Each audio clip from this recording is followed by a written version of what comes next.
नमस्कार दोस्तों, स्वागत है आपका अपने YouTube चैनल भाषा निकेतन में। साथियों, हम बात करेंगे बाल विकास एवं सीखने की प्रक्रिया पर। और यह जो हम चर्चा कर रहे हैं वह पुस्तक हमारी बीटीसी प्रथम सेमेस्टर की पुस्तक है और इसमें एजू1 जिसको हम कहते हैं और बाल विकास एवं सीखने की प्रक्रिया, यह आपका कहें तो विषय है और इस पर हम बारीकी से चर्चा कर रहे हैं। और ये हमारा साथियों साइकोलॉजी का कहें तो दूसरा वीडियो है। और इसके अंतर्गत साथियों हमने इससे पहले वीडियो में विषय वस्तु के आधार पर देखें बाल विकास एवं सीखने की प्रक्रिया में बाल विकास का अर्थ पढ़ा, आवश्यकता तथा क्षेत्र। इसके बाद हमने बाल विकास की अवस्थाएं, शैशवावस्था, बाल्यावस्था और किशोरावस्था के अंतर्गत हमने शारीरिक विकास को पढ़ लिया है। आज हम किशोरावस्था की शारीरिक विकास को पढ़ेंगे। इसके बाद हम सभी अवस्थाओं में मानसिक विकास पढ़ेंगे। तो चलिएगा हम लोग वीडियो शुरू करते हैं। और साथियों, वीडियो शुरू करने से पहले चाहेंगे आप हमारे चैनल पर नए हैं तो प्लीज़ चैनल को सब्सक्राइब करें और वीडियो को अंत तक देखें और लाइक और शेयर भी करें। तो देखिएगा, हमने इसको पढ़ लिया है।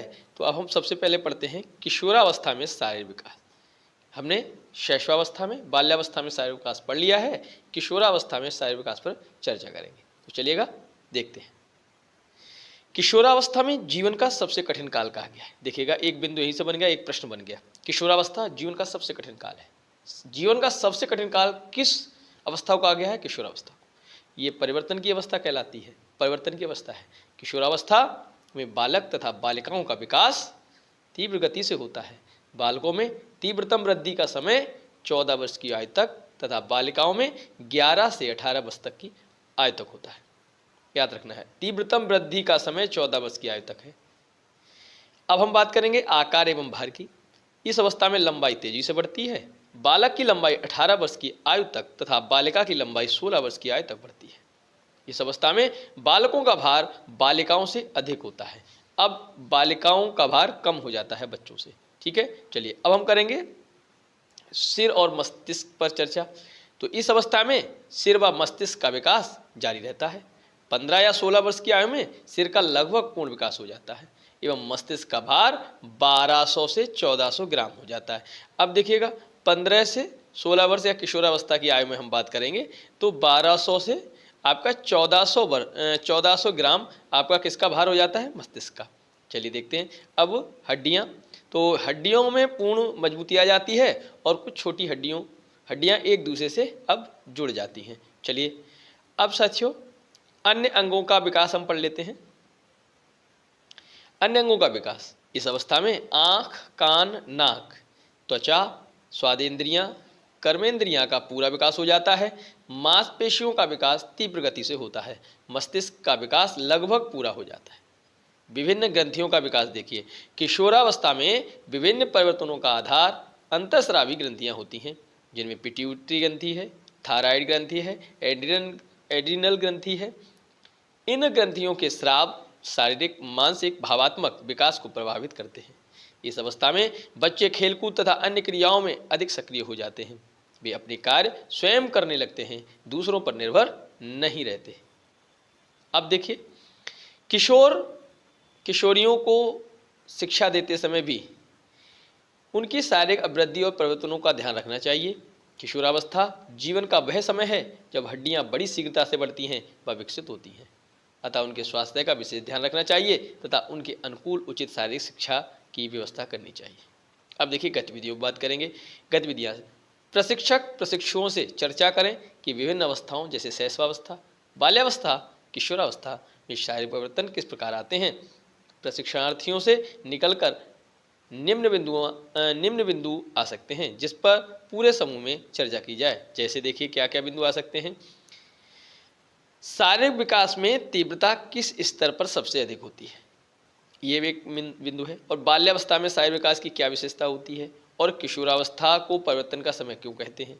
इसी प्रकार अन्य गतिविधियां चर्चा करने के है ना निकलवाएं तथा उस पर चर्चा करें। देखिए पुनरावृत्ति बिंदु हम पढ़ लेते हैं, क्या क्या महत्वपूर्ण बातें आई हैं। देखिए बाल विकास की 3 अवस्थाएं हैं। शैशवावस्था जन्म से 5 वर्ष, बाल्यावस्था 5 से 12 वर्ष, किशोरावस्था 12 से 18 वर्ष, और 3 से 9 वर्ष तक शारीरिक विकास की गति तीव्र होती है।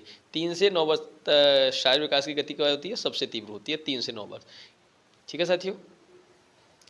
अब देखिए, अब हम साथियों बात जो करेंगे वो करेंगे हम मानसिक विकास की। किसकी बात करेंगे? मानसिक विकास की बात करेंगे। विभिन्न अवस्थाओं में मानसिक विकास। शैशवावस्था में मानसिक विकास माने मेंटल डेवलपमेंट इन इन्फेंसी। जन्म के समय शिशु का मस्तिष्क पूर्णतया अविकसित होता है।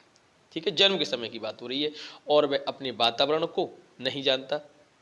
जैसे जैसे उसका मस्तिष्क विकसित होता है, उसे अपने वातावरण के बारे में अधिक से अधिक ज्ञान प्राप्त होता है। जन्म से 3 माह तक शिशु केवल अपने हाथ पैर हिलाता है। देखिए, एक महत्वपूर्ण बिंदु आ गया। जन्म से 3 माह तक शिशु केवल अपने हाथ पैर हिलाता है, भूख लगने पर रोता है, हिचकी लेना, दूध पीना, कष्ट का अनुभव करना, चौंकना, चमकदार चीज को देखकर आकर्षित होना या कभी कभी हंसना आदि क्रियाएं करता है। ये कब की बात है? ये आपके शैशवावस्था की बात है। तो चलिए अब हम देखते हैं। अब देखिए, चौथे से 6 मास तक शिशु सब व्यंजनों की ध्वनियाँ करता है, वस्तुओं को पकड़ने का प्रयास करता है, सुनी हुई आवाज़ का अनुकरण करता है व अपना नाम समझने लगता है। 7वें मास से 9वें मास तक वह घुटने के बल चलने लगता है और सहारे से खड़ा होने लगता है। 10वें माह से 1 वर्ष तक वह बोलने का अनुकरण करता है। दूसरे वर्ष से शब्द व वाक्य बोलने लगता है। तीसरे वर्ष से पूछे जाने पर अपना नाम बताने लगता है, कविता या कहानी भी छोटी छोटी सुनाता है, अपने शरीर के अंग पहचानने लगता है। चौथे वर्ष तक वह 4-5 तक की गिनती लिखना व अक्षर लिखना जानने लगता है। अब देखिए 5वें वर्ष में शिशु हल्की और भारी वस्तु में अंतर करने लगता है, विभिन्न रंग पहचानने लगता है, वे अपने नाम लिखने लगता है। ये आपके कितने महत्वपूर्ण बिंदु थे, आप इनको नोट कर लें। इस प्रकार शैशवावस्था में मानसिक विकास शीघ्रता से होता है। तर्क व निर्णय करने की क्षमता अधिक विकसित नहीं होती। जन्म से शिशु की स्मरण शक्ति बहुत कम होती है। ज्ञानेंद्रियों के विकास के साथ संवेदन क्रिया आरंभ हो जाती है। इस अवस्था में बच्चे कल्पना जगत में रहते हैं। किस अवस्था में? शैशवावस्था में। ये अधिकतर अनुभव, निरीक्षण व अनुकरण द्वारा सीखते हैं। ठीक है, अनुभव, निरीक्षण, अनुकरण। देखिए, ये सभी बिंदु आपके पेडागोजी से भी काम आने वाले हैं। वह छोटी छोटी समस्याओं का समाधान करने लगता है। ठीक है, ये शैशवावस्था की मानसिक विकास रहा। अब हम करेंगे बात बाल्यावस्था में मानसिक विकास, मेंटल डेवलपमेंट इन चाइल्डहुड। देखिए, बालक की शारीरिक आयु के साथ साथ मानसिक विकास भी होने लगता है। बच्चे स्कूल जाने लगते हैं, इसलिए उन्हें मानसिक विकास के अधिक अवसर मिलते हैं। देखिए, पहला देखिए, इस अवस्था में बालक के समझने, स्मरण करने, विचार करने, स्मरण करने मतलब समस्या समाधान करने, तर्क, चिंतन व निर्णय लेने आदि की क्षमता का विकास समुचित मात्रा में हो जाता है। वह छोटी छोटी घटनाओं का वर्णन करने लगता है। और देखिए क्या विकास होते हैं। और देखिए ये है कि बच्चों में विभिन्न प्रकार की वस्तुओं का संचय करने की क्षमता विकसित होती है। वह रचनात्मक कार्यों में रुचि लेने लगता है, जैसे उसे लकड़ी, कागज व मिट्टी की वस्तुओं को बनाने में आनंद मिलता है। बच्चे समूह में रहना, कार्य करना पसंद करते हैं।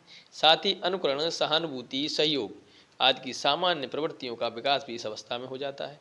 बच्चे पढ़ने, लिखने व सीखने में अधिक रुचि लेते हैं। खेल उनकी दिनचर्या का प्रमुख अंग बन जाता है। वह पहेली बुझाने व समस्यात्मक खेलों में रुचि लेने लगते हैं। बच्चे पर्यावरण की वास्तविकताओं को समझने लगता है और उनमें आत्मविश्वास विकसित हो जाता है। बाल्यावस्था की बात आती है। अब देखिएगा, हम बात करेंगे किशोरावस्था में। किशोरावस्था में मानसिक विकास, मेंटल डेवलपमेंट इन एडोलेसेंस। अब है किशोरावस्था में मानसिक विकास अपनी उच्चतम सीमाओं को छू लेता है। किशोर किशोरी की स्मरण शक्ति में स्थायित्व आने लगता है। उनकी कल्पना, चिंतन, तर्क, विश्लेषण, संश्लेषण, अमूर्त चिंतन, समस्या समाधान जैसी उच्च मानसिक शक्तियों का पूर्ण विकास हो जाता है। देखिए, इन सभी का विकास हो जाता है किसमें? किस किस का? देखिए, कल्पना का, चिंतन का, तर्क का, विश्लेषण का, संश्लेषण का, अमूर्त चिंतन का, समस्या समाधान जैसी उच्च मानसिक शक्तियों का पूर्ण विकास हो जाता है। लेकिन वह उसका उपयोग प्राणों की तरह नहीं कर पाता है। इस अवस्था में कल्पना की बहुलता होती है। वे कभी कभी दिवा स्वप्न भी देखते हैं। दिवा स्वप्न वाली स्थिति किशोरावस्था में आती है। किशोरावस्था में शब्द भंडार अधिक बढ़ जाता है और चिंतन, तर्क, कल्पना शक्ति के साथ साथ किशोर किशोरी वाक्पटुता भी करने लगते हैं। आप देखते हैं अगला बिंदु, इस अवस्था में किशोर किशोरी की रुचियों में भी तीव्र विकास हो जाता है। आकर्षक व्यक्तित्व, वेशभूषा, पढ़ाई लिखाई, पौष्टिक भोजन, भावी रोजगार, कंप्यूटर, इंटरनेट, साहित्यिक व सांस्कृतिक कार्यक्रमों के प्रति किशोर किशोरियों की विशेष रुचि होती है। इस अवस्था में बच्चा बाल्यावस्था से किशोरावस्था की ओर अग्रसित होता है, इसलिए किशोर किशोरी को नए ढंग से समायोजन करना पड़ता है। अब देखिए महत्वपूर्ण बिंदु, अब हम पढ़ेंगे बुद्धि माने इंटेलिजेंस। देखिए बुद्धि की बात क्या है। बालक बालिकाओं की मानसिक योग्यताओं का पता लगाने के लिए हम उनकी बुद्धि का पता लगाते हैं। हम अक्सर यह कहते हैं कि अमुक व्यक्ति बहुत बुद्धिमान है व दूसरा व्यक्ति कम बुद्धिमान है। सामान्यतः सीखने, तर्क करने, चिंतन करने, कल्पना करने व अमूर्त चिंतन करने की योग्यता बुद्धि कहलाती है। आप समझ लीजिए बुद्धि क्या है। सीखने, तर्क करने, कल्पना करने, अमूर्त चिंतन करने की योग्यता जो क्या है, बुद्धि कहलाती है। विभिन्न मनोवैज्ञानिकों ने बुद्धि की परिभाषा इस प्रकार दी है। सबसे पहले वुडवर्थ की देख लीजिए। बुद्धि कार्य करने की, वुडवर्थ ने क्या कह रहे हैं, बुद्धि कार्य करने की विधि है। वुडवर्थ ने कहा है, वुडवर्थ क्या कह रहे हैं कि बुद्धि जो है कार्य करने की आपकी विधि है। ठीक है। अब है टर्मन। बुद्धि अमूर्त विचारों को के बारे में सोचने की योग्यता है। टर्मन क्या कह रहे हैं, बुद्धि अमूर्त विचारों के बारे में सोचने की योग्यता। ठीक है। वुडवर्थ की परिभाषा लिख लीजिए, टर्मन की भी परिभाषा लिख दीजिए, है ना। वुडवर्थ कह रहे हैं बुद्धि कार्य करने की विधि है और टर्मन कह रहे हैं बुद्धि अमूर्त विचारों के बारे में सोचने की योग्यता है। चलिए देखते हैं, बुद्धि की दो परिभाषाएं ये रहीं। अब बात करते हैं बिने ने क्या कहा है बुद्धि के बारे में। बिने, बुद्धि इन चार शब्दों में निहित है। देखिए इस तरीके की परिभाषा है तो समझ लो बिने की है। किसकी, ज्ञान में आविष्कार, निर्देश और आलोचना। ज्ञान, आविष्कार, निर्देश, आलोचना। ज्ञान, आविष्कार, है ना, निर्देश और आलोचना। तो इन चारों में कौन निहित है, आपकी बुद्धि निहित है। अगला रायबर्न क्या कह रहे हैं, बुद्धि यह वह शक्ति है जो हमको समस्याओं का समाधान करने और उद्देश्यों को प्राप्त करने की क्षमता देती है। देखिए ये भी अच्छी परिभाषा है कि बुद्धि वह शक्ति है जो हमको समस्याओं का समाधान करने और उद्देश्यों को प्राप्त करने की क्षमता देती है। आप बुद्धिमान हैं तभी आप किसी लक्ष्य को प्राप्त कर सकते हैं, समस्या का समाधान कर सकते हैं। मोटे तौर पर बुद्धि में निम्नलिखित प्रकार की योग्यता होती है। देखिए बुद्धि में किस प्रकार की योग्यता है ये हम सब लोग सीखते हैं। सीखने की योग्यता होती है, अमूर्त चिंतन करने की योग्यता होती है, समस्या का समाधान करने की योग्यता बुद्धि है, अनुभव से लाभ उठाने की योग्यता बुद्धि है, संबंधों को समझने की योग्यता बुद्धि है और अपने वातावरण से सामंजस्य करने की योग्यता बुद्धि है। तो आप ये समझ लीजिएगा आपकी ये सारी विशेषताएं जो हैं वो बुद्धि की है। ठीक है, हमने जाना बुद्धि क्या है। अब हम करेंगे जानेंगे बुद्धि लब्धि क्या है। देखिए IQ, विभिन्न मानसिक योग्यता परीक्षणों के माध्यम से हम व्यक्ति की मानसिक आयु का पता लगा लेते हैं।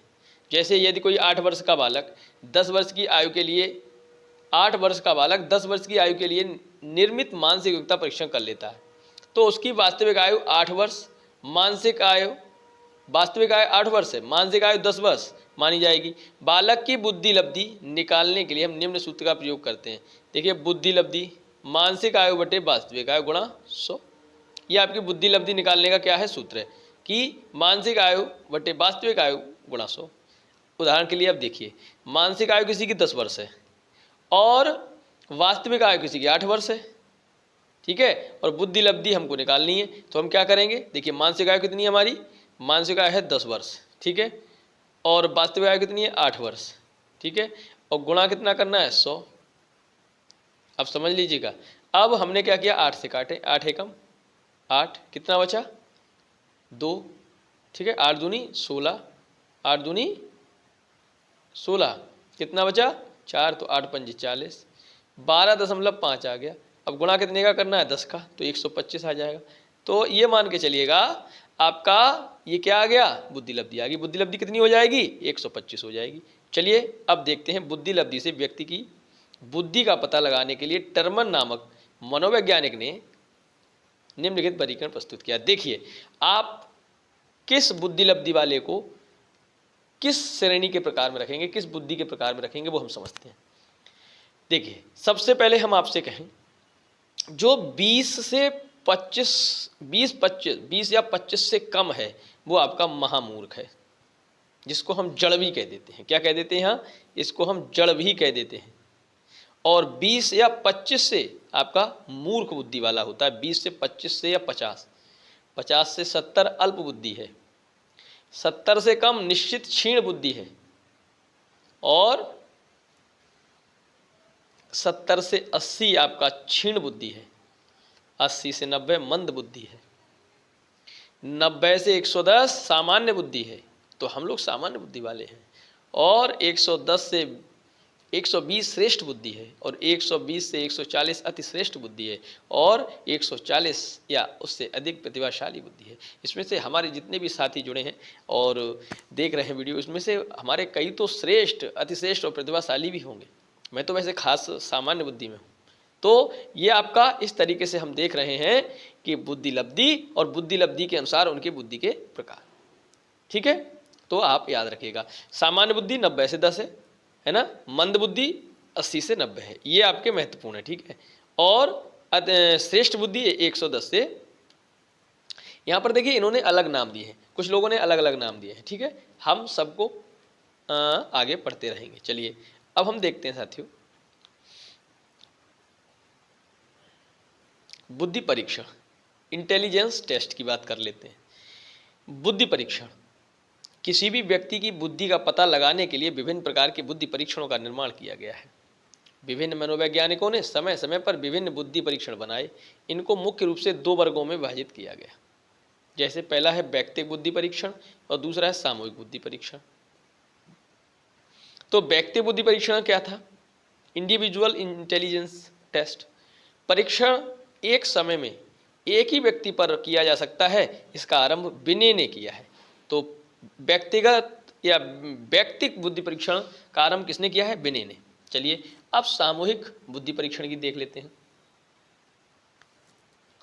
सामूहिक बुद्धि परीक्षण, यह परीक्षा एक समय में अनेक व्यक्तियों की ली जाती है। इसका प्रारंभ प्रथम विश्व युद्ध के समय अमेरिका में हुआ। कारण यह था कि सरकार मनुष्यों की मानसिक योग्यताओं के अनुसार उनको सेना में सैनिक अफसरों व कर्मचारियों के अन्य पदों को नियुक्त करना चाहती थी। तो प्रथम विश्व युद्ध के अनुसार सामूहिक बुद्धि परीक्षण का शुभारंभ हुआ है। व्यक्तिक व सामूहिक दोनों प्रकार के परीक्षण के 2 रूप हो जाते हैं, एक तो भाषात्मक और क्रियात्मक। व्यक्तिक और सामूहिक दोनों प्रकार के परीक्षणों के 2 भेद हैं। कौन कौन से? भाषात्मक, क्रियात्मक। देखिए भाषात्मक परीक्षण क्या होता है, जिसको कहेंगे वर्बल टेस्ट।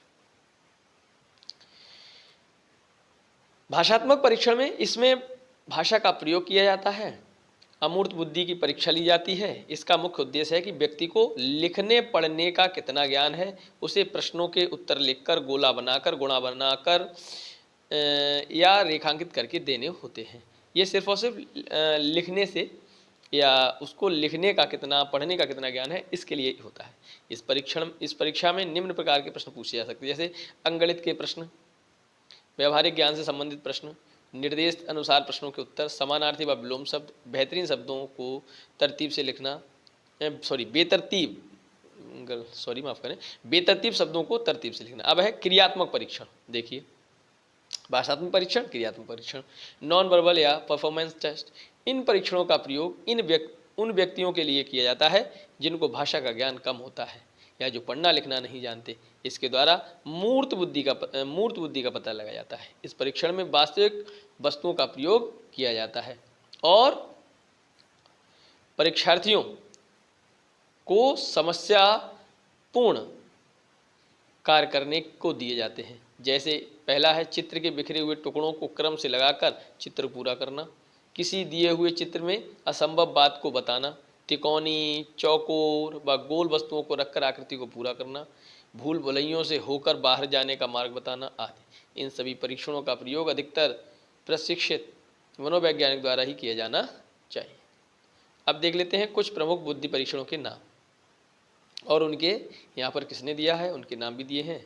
देखिए, व्यक्तिक भाषात्मक परीक्षण, इंडिविजुअल लैंग्वेज टेस्ट, इसे बिने साइमन स्केल है ना, व्यक्तिक भाषात्मक परीक्षण, बिने साइमन स्केल और स्टैनफोर्ड बिने स्केल है ना, इसको हम कह सकते हैं। अब देखिए, व्यक्तिक क्रियात्मक परीक्षण कौन कौन से हैं, व्यक्तिक भाषात्मक कौन कौन से हैं, बिने साइमन स्केल और स्टैनफोर्ड बिने स्केल। अब व्यक्तिक क्रियात्मक परीक्षण कौन से हैं, पोर्टियस भूल भुलैया परीक्षण और बैचलर का वैल्यूब टेस्ट, ये व्यक्तिक क्रियात्मक परीक्षण है। भाषात्मक दो हैं, बिने साइमन स्केल और स्टैनफोर्ड बिने स्केल, और क्रियात्मक दो हैं, पोर्टियस भूल भुलैया परीक्षण और बैचलर वैल्यूब टेस्ट। ये बहुत इंपॉर्टेंट है, ये बिंदु बहुत इंपॉर्टेंट है, यहाँ से एक प्रश्न बन सकता है। सामूहिक भाषात्मक परीक्षण, देखिए ये व्यक्तिक थे दोनों, अब सामूहिक भाषात्मक परीक्षण के लिए दो टेस्ट कौन से हैं, आर्मी अल्फा टेस्ट और सेना सामान्य वर्गीकरण टेस्ट। ठीक है, आर्मी अल्फा टेस्ट और सेना सामान्य वर्गीकरण टेस्ट, ये सामूहिक भाषात्मक परीक्षण है।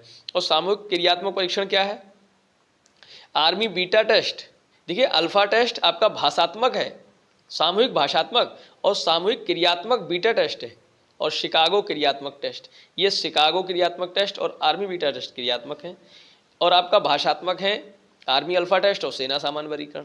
आपके व्यक्तिक क्रियात्मक हैं पोर्टियस और बैचलर वैल्यूब टेस्ट, और भाषात्मक में बिने साइमन है, स्टैनफोर्ड है। इतने ही आप नोट कर लीजिए, याद कर लीजिए, यहाँ से प्रश्न जरूर एक बन सकता है। चलिए अब हम बात कर लेते हैं साथियों, बुद्धि परीक्षणों की उपयोगिता क्या होती है। देखिए, विभिन्न आयु वर्ग के लिए निर्मित परीक्षणों के माध्यम से हम बालक की बुद्धि का पता लगाकर उनके अनुकूल शिक्षा की व्यवस्था कर सकते हैं। इसी कारण से बुद्धि परीक्षण शिक्षा का महत्वपूर्ण साधन बन गए हैं। जैसे सर्वोत्तम बालक का चुनाव करने में बुद्धि परीक्षणों की उपयोगिता है, पिछड़े बालकों का चुनाव करने में, अपराधी समस्यात्मक बालकों का सुधार करने में, बालकों का वर्गीकरण करने में, बालकों की विशिष्ट योग्यताओं को ज्ञान करने में या बालकों की क्षमताओं के अनुसार कार्य करवाने में, बालकों की व्यावसायिक योग्यता का ज्ञान करने में, इन सब में आप बुद्धि परीक्षणों की उपयोगिता देखते हैं। और देखती है इसके अलावा बालकों की भावी सफलता का ज्ञान करने में और अपव्यय का निवारण करने में, राष्ट्र के बालकों की बुद्धि का ज्ञान करने में। तो ये हमारे बुद्धि परीक्षण जो हैं उनका उपयोग आगे हो गया। अब देखिए साथियों, पुनरावृत्ति पे कुछ महत्वपूर्ण बिंदु हैं, वो पढ़ लेते हैं। सबसे पहले, जन्म के 3 माह तक शिशु केवल अपने हाथ पैर चलाता है। अगला, 10वें माह 1 वर्ष तक वह बोलने का अनुकरण करता है। 5वें वर्ष में शिशु हल्की व भारी वस्तुओं में अंतर करने लगता है। और बाल्यावस्था में जिज्ञासु प्रवृत्ति बढ़ती है। बाल्यावस्था में खेल उनकी दिनचर्या का अंग बन जाता है। किशोरावस्था में बच्चा बाल्यावस्था से किशोरावस्था की ओर बढ़ता है। किशोरावस्था जीवन का कठिन काल कहा जाता है, क्योंकि ना तो बच्चा होता है और ना वयस्क, कैसे ना होता है, ना वयस्क होता है ना बच्चा होता है। और किशोरावस्था में बुद्धि का अधिकतम विकास हो जाता है। बुद्धि परीक्षणों की ओर हमारे जीवन में बहुत उपयोगिता है। तो ये हमारे महत्वपूर्ण बिंदु रहे। अब साथियों, हम जो अगली चर्चा करेंगे वो कौन सी रहेगी, वो रहेगी विभिन्न अवस्थाओं में संज्ञानात्मक विकास पर चर्चा करेंगे। Cognitive development in different stages. तो सबसे पहले उसमें हम पियाजे का सिद्धांत पढ़ेंगे और इसके बाद सारा कुछ पढ़ेंगे। और संज्ञानात्मक विकास पर शारीरिक शैशवावस्था में संज्ञानात्मक विकास, आपका बाल्यावस्था में संज्ञानात्मक विकास, किशोरावस्था में संज्ञानात्मक विकास किस प्रकार से होता है, इन सब पर हम चर्चा अगले वीडियो में करेंगे। तो साथियों, वीडियो कैसा लग रहा है आप कमेंट सेक्शन में ज़रूर बताइएगा। और आप जो भी सुझाव दे सकते हैं, जो भी आप हमसे बता सकते हैं और अच्छे के लिए हमको कह सकते हैं, मोटिवेट कर सकते हैं, तो साथियों उसके लिए आप बिल्कुल निसंदेह आप कमेंट सेक्शन में हमको बताइएगा। हम आपका सहयोग करेंगे और आप हमारे सहयोग के लिए आप हमारे चैनल को सब्सक्राइब करें, वीडियो को लाइक ज़रूर करें अगर पसंद करते हैं तो फिर मिलेंगे अगले वीडियो में। तब तक के लिए नमस्कार, धन्यवाद।